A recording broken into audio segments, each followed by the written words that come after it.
ആരാണ് ഈ അര ഡോക്ടർ? നമ്മൾ ഈ ഗൂഗിൾ വഴിയൊക്കെ ചില മരുന്നിനെക്കുറിച്ചും ചില രോഗത്തെക്കുറിച്ചൊക്കെ സെർച്ച് ചെയ്ത് കണ്ടുപിടിച്ചിട്ട് അതിനെക്കുറിച്ച് ആധികാരികമായ അക്കാദമിക് വിവരമൊന്നും ഇല്ലാതെ ചികിത്സ നടത്തുന്ന ഒരുപാട് ആൾക്കാരുണ്ട്. നമ്മുടെ ശരീരമൊക്കെ കണ്ടാൽ, അല്ലെങ്കിൽ ശരീരഭാഷ കണ്ടാൽ അവർ പറയും ഇത് ചിലപ്പോൾ ആ അസുഖത്തിൻ്റെ ലക്ഷണമായിരിക്കും, സിംറ്റംസ് സാധാരണ ഇങ്ങനെയാണ് തുടങ്ങുന്നത് എന്നൊക്കെ പറഞ്ഞ് നമ്മളെ പേടിപ്പിക്കുന്നത് മാത്രമല്ല, നെറ്റിൽ പോയി ഒന്ന് സർഫ് ചെയ്യൂ, അപ്പോൾ നിങ്ങൾക്ക് ഈ രോഗത്തിൻ്റെ കൂടുതൽ വിശദാംശങ്ങൾ അറിയാം എന്ന രീതിയിൽ പറഞ്ഞില്ലേ. വാട്സപ്പിലൊക്കെ ഇങ്ങനെ ഈ അര ഡോക്ടർമാരുടെ എണ്ണം വളരെ കൂടുന്ന ഒരു കാലത്താണ് നമ്മൾ ജീവിക്കുന്നത്. പക്ഷേ നമ്മൾ ആദ്യമേ തന്നെ പറയട്ടെ, അര ഡോക്ടർ ആളെ കൊല്ലും.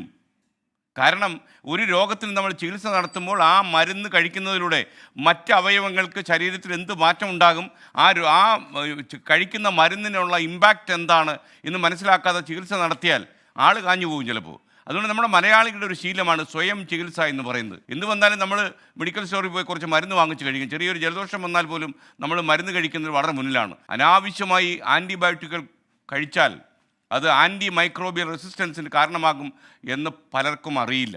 മാത്രമല്ല, പകർച്ചവ്യാധിയൊക്കെ വരുന്നു എന്ന് അറിഞ്ഞാൽ തന്നെ അതിനെ തടയാൻ നമ്മൾ തന്നെ മരുന്ന് വാങ്ങി കഴിക്കുക. ചിലപ്പോൾ ചില അസുഖങ്ങൾക്കുള്ള മരുന്നുകളൊക്കെ തന്നെ ഹൃദയത്തിൻ്റെ ഭിത്തികളെ തന്നെ തകർത്തെറിഞ്ഞ സംഭവങ്ങൾ ഉണ്ടായിട്ടുണ്ട്. അതുകൊണ്ട് എനിക്ക് നിങ്ങളോട് പറയാനുള്ളത്, നിങ്ങൾ ഒരു കാരണവശാലും നിങ്ങൾക്കറിയാത്ത ഒരു കാര്യത്തിൽ കയറി ഇടപെടാൻ പാടില്ല.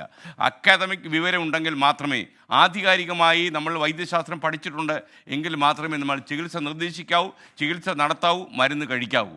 അര ഡോക്ടർ ആളെ കൊല്ലും. ഒരിക്കൽ കൂടി പറയാം, കോട്ട് ആൻഡ് അൺകോട്ട്, അര ഡോക്ടർ ആളെ കൊല്ലും.